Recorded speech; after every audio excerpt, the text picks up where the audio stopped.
और मैंने जो आपको वेस्टर्न कंट्रीज से आपको बताया, उनके बच्चे और हमारे बच्चों में बहुत डिफरेंस है, बहुत ज़्यादा। किस चीज़ का? इसी कॉन्फिडेंस, क्रिएटिविटी और कैरेक्टर का, और कम्युनिकेशन स्किल का भी। वो बच्चे किसी भी आप वेस्टर्न कंट्री को देख लें आप, वो हमसे तालीमी लिहाज से, तालीमी एतबार से, रिसर्चेस के लिहाज से बहुत ऊपर हैं, बहुत ज़्यादा ऊपर है हमसे। लेकिन ये चीज़ हमेशा से नहीं है। जो मेरा अगला टॉपिक था वो यही था कि हमारा जो हिस्ट्री है, बैक है, मुसलमान शुरू से ही ऐसे तो नहीं थे। हमने तो अभी सुनना शुरू की है ना मगरिब की, वरना हम तो पिछले 1000 सालों से सुनाते हुए आ रहे हैं। ठीक है, हम डिक्टेट करवाते हुए आ रहे हैं।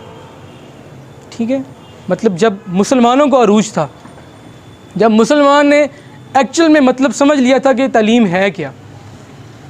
मैं फ़र्स्ट ईयर में था तो मेरे सुपरवाइज़र ने मुझे एक टास्क दिया जी, जिसे हम कहते हैं प्रेजेंटेशंस का।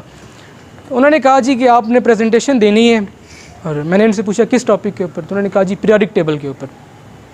आप जो बच्चे हैं 9th-10th के, केमिस्ट्री में आपने पीरियोडिक टेबल तो पढ़ा ही होगा, और 2-3 नाम है उसमें, डुब्राइनर है, मेंडलीफ है, और एक है न्यूलैंड उसका ऑक्टेव ला है।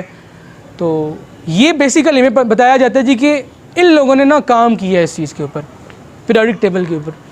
तो मैं लाइब्रेरी में गया और मैंने कोई एक एडवांस बुक थोड़ी सी खोली, तो फिर मुझे पता चला कि नहीं, इन तीनों का काम तो बाद में पब्लिश हुआ है। पहले अल-राज़ी नाम का एक मुस्लिम साइंटिस्ट था, उसने काम किया हुआ था। हम अभी किसी के अंडर आए हैं। हालांकि अगर आप अपनी तारीख़ पढ़ें, इवन कि आप दूसरे मतलब अरेबिक्स को छोड़ें, अपने सब कॉन्टिनेंट में आए, जो फर्स्ट रिजीम इस्टेब्लिश हुई थी सब कॉन्टिनेंट में कुतुबुद्दीन ऐबक ने 1192 में, वहाँ से लेके आप देख लें 1857 तक, ये कौन गवर्न कर रहा था, किसकी रजीम थी, किसके ऑर्डर्स से, कौन ऊपर था? मुसलमान। लेकिन बदकिस्मती ये है कि हमारे तालीमी निज़ाम के अंदर हमें सिर्फ वो कॉलोनियल पीरियड पढ़ाया जाता है, ब्रिटिश का, जिसे हम वो उर्दू में कहते होते हैं नो आबादियाती निज़ाम। हम किसी की कॉलोनी रहे हैं, हम किसी के अंडर रहे हैं, और फिर वो स्ट्रगल्स पढ़ाई जाती हैं। स्ट्रगल्स पढ़ाई जाएँ ज़रूर अच्छी चीज़ है, लेकिन इस जनरेशन को बूस्ट अप करने के लिए तारीख़ भी बताई जाए कि मोहम्मद बिन कासिम भी मुसलमान और हमारे जैसा ही था। मुग़ल बादशाह भी आए हैं, वो भी हमारे जैसे ही थे। जितने भी इवन के लोधी फैमिली आई है, और बहुत से अब्बासी ख़ानदान यहाँ पे रहा है, सारे मुसलमान थे यहाँ पे। लेकिन अब हम को कोई डिक्टेट कर रहा है। ठीक है, अब हम डिक्टेट नहीं कर रहे, हम ऑर्डर नहीं करते, हम ऑर्डर फॉलोअर्स हैं। ठीक है, और इवन के हमारे एक साहिब है, उन्होंने तो हमें बेगर्स का वो लेबल भी लगा दिया। बेटा, जो ग़ुलामी होती है ना, वो बड़ी बेरहम होती है, बड़ी बेरहम चीज़ है। मैं एक किताब पढ़ रहा था जी, इसमें एक वाक़या था जो कि बड़ा सख्त है जी। मैं उसमें कुछ इस तरह है कि पाकिस्तान के एक बहुत बड़े राइटर हैं कुदरतुल्लाह शाहब साहब, वो बेसिकली CSS ऑफिसर हैं। ठीक है, तो पार्टीशन से पहले ना, जब हम कॉलोनी थे ब्रिटिश की, मतलब ब्रिटिश राज था सब कॉन्टिनेंट के ऊपर, तो उन्होंने कहा जी कि मुझे एक बार मौका मिला कि बंगाल में ना सर्व करने का।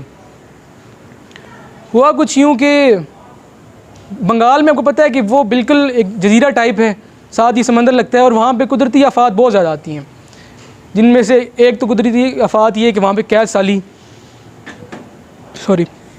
बहुत ज़्यादा रहती है, और दूसरा सैलाब वगैरह, क्योंकि समंदर के साथ सुनामी वगैरह हिट करता है और सब कुछ मलियामेट हो जाता है वहाँ पे। तो उस साल भी कुछ ऐसा ही हुआ। तो अब हम मुसलमान थे ग़ुलामी में, अब उन्हें क्या परवाह मुसलमानों की? उनको परवाह है नहीं, उनको क्या परवाह किसी चीज़ की? वो तो दोनों हाथों से लगे हुए हैं दौलत समेटने को। शाह साहब कहते हैं कि मैंने अपने सीनियर अफसर से मिन्नतें की, तरले की। मैंने कहा सर मुझे थोड़ा सा राशन दिया जाए ताकि मैं उस एरिया में जाके सर्व करूं, लोगों को कुछ दूं, वरना वो सारे मर जाएंगे। तो उनका उस टाइम भी यही अलमिया था कि मरने दो, वैसी भी आबादी बहुत बढ़ गई है, ठीक है, मरने दो उन लोगों को, ठीक है। लेकिन मुसलमान एक जस्त वाहिद की तरह है, ठीक है, एक जिस्म है, ठीक है, मोरक्को से लेके इंडोनेशिया तक सारे के सारे एक जैसे हैं, ठीक है। किसी को अगर शाम में हो रही है ना मुसलमानों को मारा जा रहा है, तो पाकिस्तान में मुसलमानों को दर्द होता है, क्योंकि हम एक ही जिस्म है। तो उनको भी ऐसा ही हुआ कि उन्होंने कहा नहीं सर, लेकिन ये कि उस टाइम ऑफिसर थे, उनकी थोड़ी बहुत चल पड़ी, तो वो अपना कुछ राशन लेके उस एरिया में चले गए। कहते हैं जी कि आगे मैंने एक बड़ा दिल दिला देने वाला वाक़या देखा। आगे क्या देखा जी कि BBC वाले जो है ना, BBC उस टाइम से ये है इदारा न्यूज़ का, तो वो लोग खड़े हुए, बड़ा सा कैमरा उठाए हुए, तो आगे एक मंज़र है उनके सामने ना, और छुप के ना वो मंज़र कशी कर रहे हैं। सॉरी, मंज़र क्या है, एक बंगाली शख्स है जो कि भूख से बिल्कुल निडाल है, उसमें इतनी हिम्मत नहीं है कि वो उठ सके, और एक भेड़िया उसे सूंघ रहा है, ठीक है, उसकी टांगों को सूंघ रहा है, और अनकरीब उसने उसके तिक्का बोटी बना देनी थी, ठीक है। अब वो लोग बचाने नहीं जा रहे, उनको तो इतना मज़े का एक मंज़र मिल गया, उन्होंने तो वो मंज़र कशी करनी है और अपनी टेलीकास्ट करनी है। शाह साहब कहते हैं मैं एक तरफ से देख रहा था, फिर मैं भागा और उस बंदे को बचाया, ठीक है। तो लेकिन वो जो BBC वाले थे ना, वो ज़ेरे लब ना कुछ बुड़बड़ाए कि उनका इतना फिट मंज़र जो था वो जी मिस हो गया उनसे। तो ये बच्चे ग़ुलामी के असरात होते हैं, ये जब कौमें ग़ुलाम होती हैं फिर उनकी वो डिक्टेट नहीं होती, उनको डिक्टेट किया जाता है, ठीक है। इंशाल्लाह आप लोगों को ये बातें बताने का मकसद यही है कि कल जब आप इमामत के हकदार होंगे, किसी बड़े ओहदे पे फाइज होंगे, इंशाल्लाह तो आपने हक और सच का, भाई की बात है, हक और सच का साथ देना है। दूसरी चीज़ ये है कि दूसरों के लिए आसानियाँ पैदा करनी है, ठीक है। दूसरों के लिए आसानियाँ पैदा करने वाला बच्चे हमेशा आसानी में रहते हैं। ये यूनिवर्सल लॉ समझ लें इस चीज़ को। जो किसी के लिए अच्छाई करता है ना, ये किसी के लिए राह हमवार करता है, उसके लिए राह ऑटोमेटिकली ना राह हमवार होते जाते हैं। क्यों? अल्लाह अपना नुकसान नहीं करता, ठीक है जी। कहते ना कोई 10 देगा तो उससे 100 मिलेगा, 10 गुना ज़्यादा मिलेगा, ठीक है। हम तो उस माइंडसेट वाले लोग हैं ना, तो अल्लाह अपना नुकसान नहीं करता, ठीक है। अल्लाह उस बंदे को, उस ज़ात को, उस हस्ती को और प्रमोट करता है। तो ये एक बड़ा मैं समझता हूँ जी कि फार्मूला है कामयाब होने का, कामयाबी हासिल करने का। एक तो हक और सच का साथ दें हर कीमत पे। अगर हक और सच का साथ ना दे सके बच्चे, you will be replaced someone else, वो आपकी जगह ले जाएगा, ठीक है। अल्लाह ने यही तो कहा है ना कि पहले देखें खिलाफत अरबों के पास थी। अल्लाह ने कहा हमने आप लोगों को फजीलत इसलिए दी है कि हमारे पाक पैगम्बर सल्लल्लाहु अलैहि वसल्लम उनमें से थे, ठीक है, इसलिए हमने अरबों को खिलाफत दी है। लेकिन अल्लाह ने साथ ही वार्न कर दिया उनको, उन्होंने कहा नहीं, अगर तुम लोगों ने पीठ दिखाई उस चीज़ से, उस काम से जो मैंने तुमसे लेना है, मफहूम बता रहा हूँ, एग्जैक्ट वर्ड नहीं है, मफहूम है, ये थीम है उस उन आयात का, तो यू विल बी रिप्लेस्ड, कोई और आ जाएगा तुम्हारी जगह। और ऐसा ही हुआ। हम सब ने वो अर्तगल सीरीज़ तो बड़ी खुशी से और बड़े मज़े से देखी है, कैसे उन्होंने अरबों को रिप्लेस कर दिया। कहाँ से वो उठे थे यार, कौन था उनके साथ? छोटा सा कबीला एक, ठीक है। तो इवन कि आप देखें हमारे पाक पैगम्बर, उनकी स्ट्रगल को देखें, साथ कोई भी नहीं था सिवाय उनकी वाइफ, उम्मत की माँ हज़रत खदीजा के, ठीक है। फिर साथ यूं ही काफ़िला बढ़ता चला गया, और कहाँ वो सुपर पावर्स थी। जिस तरह हम अभी सोच सकते हैं कि पाकिस्तान गिरा देगा अमेरिका और रशिया को, ये एक ख्वाब सा लगता है ना, ख्वाब लगता है हमें। उन लोगों ने ये गिराई हैं बच्चे, ठीक है। वो निकले थे सहरा से और उन्होंने रूमा को भी ना उड़ा के रख दिया था, पर्शियंस को हिला के रख दिया था, उन्होंने ख़त्म कर दिया था उन्होंने। इस कदर जोश और जज्बा था उनके अंदर। वो 60 के मुकाबले में 60,000 के ऊपर आ जाते थे।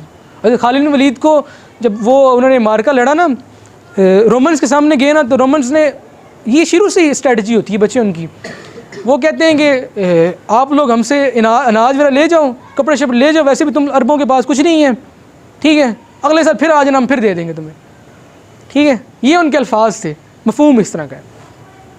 हज़रत खालिद बिन वलीद ने कहा कि नहीं, मैंने सुना है कि रोमन्स का ना खून जो है ना वो मीठा है, ठीक है, और मुझे खून पीने का, मैं खून पीने का आदी हूँ, ठीक है, मुझे खून पीना पसंद है।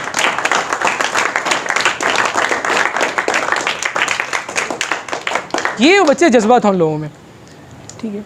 तो जब वो उस मार्के से फारिग होके आए ना वापस, तो बाद सहाबा इकराम ने उनसे इस चीज़ की शिकायत की कि आपने अच्छा नहीं किया, ठीक है। तो हालांकि आप 60 सिर्फ सहाबा इकराम को ले गए, आगे 60,000 का लश्कर खड़ा हुआ है, ठीक है। तो उन्होंने कहा कि हमने तो कुरान में सुना था कि कोई ऐसी कौम भी आएगी, हम तो चेक करना चाह रहे थे क्या हम ही लोग हैं वो, ठीक है। वो इस तरह के थे। लेकिन जब उन लोगों ने अपना वो मनसब से लोग हटे ना, जिस तरह वो लोग अपनी ज़िम्मेदारियों को पूरा ना कर पाए, अल्लाह ने फिर तुर्कों के ज़रिए उनको भी रिप्लेस कर दिया, ठीक। और फिर तुर्कों ने क्या शान से संभाली वो सल्तनत। कहा जाता है कि जब मस्जिद नबवी की बच्चे तामीर थी ना, तो जो मेन मटेरियल था ना, नहीं सॉरी पहले मैं बताता हूँ, जो एक बादशाह था उसने ये ऐलान किया कि जितने भी माहिर हैं ना सल्तनत के हर काम के, उनको इकट्ठा किया जाए, ठीक है जी। वो इकट्ठा हो गए, उन्हें कहा गया है जी कि आप ना अपना हुनर अपने बच्चों को ट्रांसफ़र करें, और उन्हें हाफिज़ कुरान बनाएं, ठीक है, हाफिज़ कुरान बनाएं, और अपना जो जो हुनर है ना आप में, कोई लकड़हारा है तो वो लकड़हारे का हुनर अपने बच्चे को ट्रांसफ़र करे, कोई किसी भी चीज़ का है। तो उन्होंने किया। अब इस चीज़ के अंदर कितना टाइम लगा होगा, ऐसी बात है कि नस्ल नहीं तैयार हो रही है ना। जब वो तैयार हो गए, फिर मस्जिद नबवी की तामीर का वक्त शुरू हुआ, ठीक है।